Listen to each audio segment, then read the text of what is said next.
మైనటువంటి దర్యాప్తుకి నిష్పక్షపాతమైనటువంటి దర్యాప్తుకి కూటమి ప్రభుత్వం సిద్ధం కావాలి అనేటువంటిది నా యొక్క అభిప్రాయం. రైట్ విజయ్ గారు, తిరుమల తిరుపతి అనేది అవినీతి పరులకు కానీ అక్రమార్కులకు కానీ అడ్డాగా మారిందా? మరి ముఖ్యంగా రాజకీయ నాయకులకి తేరగా కాజేయడానికి ఒక అణువైన గని ప్రదేశంగా మారింది అనుకోవాలి. ఎందుకంటే భక్తులు ఎంతో ఉదార స్వభావంతో స్వామివారికి కానుకలు సమర్పిస్తూ ఉంటారు. ఇవాళ ఇంత పెద్ద ఎత్తున చోరీ జరుగుతుంటే కూటమి ప్రభుత్వం ఏమీ చేయట్లేదు అన్న ఆరోపణలు కూడా వినిపిస్తున్నాయి, ఎస్పెషల్లీ టీటీడీ పైన. ఏమీ చేయట్లేదు అనేటువంటి అంశం ఉంటే ఇప్పుడు ఇవన్నీ కూడా ఇలా బయటకు వచ్చేటువంటి పరిస్థితి ఉండేది కాదు. ఖచ్చితంగా ఇప్పుడు తిరుమల తిరుపతి యొక్క ఔన్నత్యాన్ని పెంచడం కోసం, దాని ప్రతిష్టను పెంచడం కోసం అక్కడ జరిగేటువంటి ఇటువంటి దొంగతనాలకు సంబంధించి తీసుకోవాల్సినటువంటి చర్యలకు సంబంధించి భక్తుల మనోభావాలని గౌరవించి శ్రీవారి భక్తులకి చేసేటువంటి సదుపాయాల దగ్గర నుంచి అన్నిటి విషయాల్లో కూడా జాగ్రత్త తీసుకుంటున్నాం. ఇటువంటి దొంగతనాలు ఏవైతే జరిగినాయో గత ప్రభుత్వంలో వాటిని వెలికి తీస్తా ఉన్నాం. మరి కొత్తగా అటువంటి జరగకుండా తీసుకోవాల్సినటువంటి అన్ని చర్యలు తీసుకుంటున్నాం. రెండోది, ఇందాక రమేష్ గారు ఏదో చెప్తా ఉన్నారు ఎస్వీబీసీ ఛానల్ గురించి. ఇంతవరకు ఈ కంప్లీట్ ఈ చరిత్రలో కనీసం భార్యాభర్తలుగా దంపతులుగా తిరుమలకి ఒక్కసారి కూడా రానటువంటి వాళ్ళు ఇవాళ మా పైన ఏదో ఎస్వీబీసీ వద్దన్నారు, తిరుమల అంటే చంద్రబాబు నాయుడు గారిని కాపాడినటువంటి విషయంలో శ్రీ వెంకటేశ్వర అందరికీ తెలిసి ఇప్పుడు చూడండి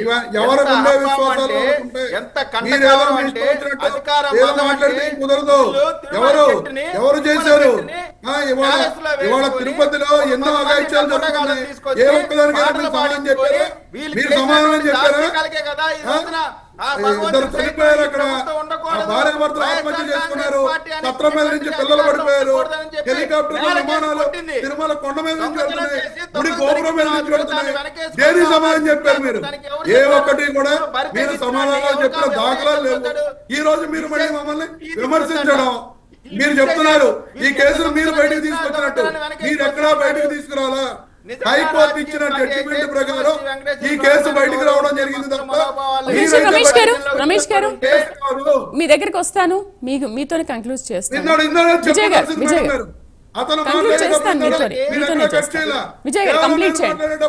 మీరు ఆపుతున్నారు, అది కరెక్ట్ కాదు. విజయ్ గారు కంప్లీట్ మీరు విజయ్ కిరణ్ గారు ఆపుంటే నేను సంతోషించుతున్నాను. ఎప్పుడు మీరు ఆపలా. ఈ రోజు ఇప్పుడు విజయ్ కిరణ్ గారు వ్యక్తిగతంగా భార్యాభర్తలు రాలేదు ఇక్కడ. వీళ్ళు పరకామణి కేసు హైకోర్టు ఇచ్చిన తీర్పు ప్రకారం. విజయ్ గారు ఓకే, రమేష్ గారికి అవకాశం ఇద్దాం. విజయ్ గారు సబ్జెక్ట్ దాటి బయటికి పోవట్లేదు.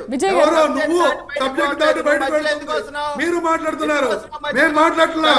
సబ్జెక్ట్ దాటి ప్రతి ఒక్కదానికి బయటకు వెళ్ళింది నువ్వు, మళ్ళీ మేము బయటకు వెళ్ళామని చెప్తావు. నేను మాట్లాడేటప్పుడు అసలు నువ్వు మాట్లాడకూడదు. ఆ కనీసం ఇది లేకుండా నువ్వు నీ ఇష్టం వచ్చినట్టు మాట్లాడు.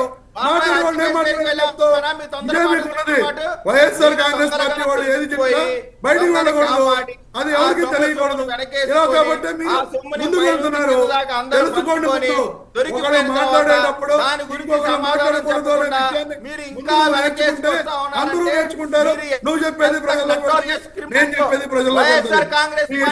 ఆరోపణలు చేయడం కాదు, ఆ ఆరోపణలకి సాక్ష్యాధారాలు చూపించాలి, నిరూపించాలి. అవేమీ లేకుండా మేము ఇష్టం వచ్చినట్టు మాట్లాడతాం, మా ఇష్టం వచ్చినట్టు మీ మీద పొరుగు జరుగుతామంటే ఇక్కడ ఎవరో పడరు. మీ ఇష్టం వచ్చినట్టు మాట్లాడితే ఎవరో ఊరుకోరు. ప్రపంచంలో ఎవడన్నా సరే భారతదేశ చరిత్రలో మీరు బయటకు తీసుకొచ్చింది కాదు, ముందు అది తెలుసుకోండి. హైకోర్టులో ఎవరో శ్రీనివాసుల నాయన పిటిషన్ కు వచ్చిన జడ్జిమెంట్ అది, మీరు బయటకు తీసుకువచ్చిన కేసు కాదు, అది తెలుసుకోండి. భక్తుల యొక్క మనోభావాలు ఉన్నాయి, అందరికీ తెలుసు. అదే భక్తుల మనోభావాల మీద మీకు ఏమాత్రం ఎందుకు కలిసిందని చెప్పి చంద్రబాబు నాయుడు అనే వ్యక్తి మాట్లాడు. చంద్రబాబు నాయుడు ఎందుకు కలిసిందని చెప్పి లేకుండా చెప్పాడు. ఈ రోజుకి ఆధారాలు దేవుడు శిక్షిస్తాడు. ప్రభుత్వం కూడా ఎందుకు కలిసిందని చెప్పాడు. ఏమి ఆధారాలు చూపించగలవు? ఆధారాలు నిరూపించగలవు? ఆధారాలు కొవ్వు కలిసిన ఆధారాలు నువ్వు చూపించగలవా? జంతు కొవ్వు కలిసిన ఆధారాలు నువ్వు చూపించగలవా? 7 ఊర్లు లెక్క పెట్టించేటువంటి బాధ్యత తీసుకుంటాం. ఇంకా మీరు భక్తుల కొవ్వు కలిసిన ఆధారాలు నువ్వు చూపించగలవా? రమేష్ గారు, విజయ్ గారు ఒక నిమిషం, ఒక నిమిషం. రమేష్ గారు, ఏపీ హైకోర్టు కూడా దీన్ని రద్దు చేసింది కదా. అసలు లోక్ అదాలత్లో ఏ విధంగా రాజీ చేస్తారు, ఎవరిచ్చారు అధికారం, ఆ రాజీ అనేది జరుగుతుందా అనేది అసలు కోర్టు కూడా ప్రశ్నించింది కదా. మీరు లోక్ అదాలత్లో ఇప్పుడు శ్రీదేవి గారు, అదే నేను చెప్తున్నా, విజయ్ కిరణ్ గారు ఈ కేసును మేమే బయటికి తీసుకొచ్చాం అనే విధంగా మాట్లాడుతున్నారు. ఈ కేసును వాళ్ళేం బయటికి తీసుకురాలా. ఎవరో శ్రీనివాసరావు నాయన వేసిన పిటిషన్కి హైకోర్టు ఇచ్చిన జడ్జిమెంట్ తర్వాత వీళ్ళు ఇవన్నీ మాట్లాడటం జరుగుతుంది, ఆరోపణలు చేయడం జరుగుతుంది తప్ప 16 నెలలుగా వీరు అధికారంలో ఉన్నారు. ఏ ఒక్క రోజైనా సరే దీని మీద వీళ్ళు వ్యాఖ్యలు చేశారండి? ఎక్కడా వ్యాఖ్యలు చేయాల. ఎప్పుడైతే భూమన కరుణాకర్ రెడ్డి గారు మాట్లాడుతున్నప్పుడు నువ్వెందుకు మళ్ళీ మాట్లాడుతున్నా?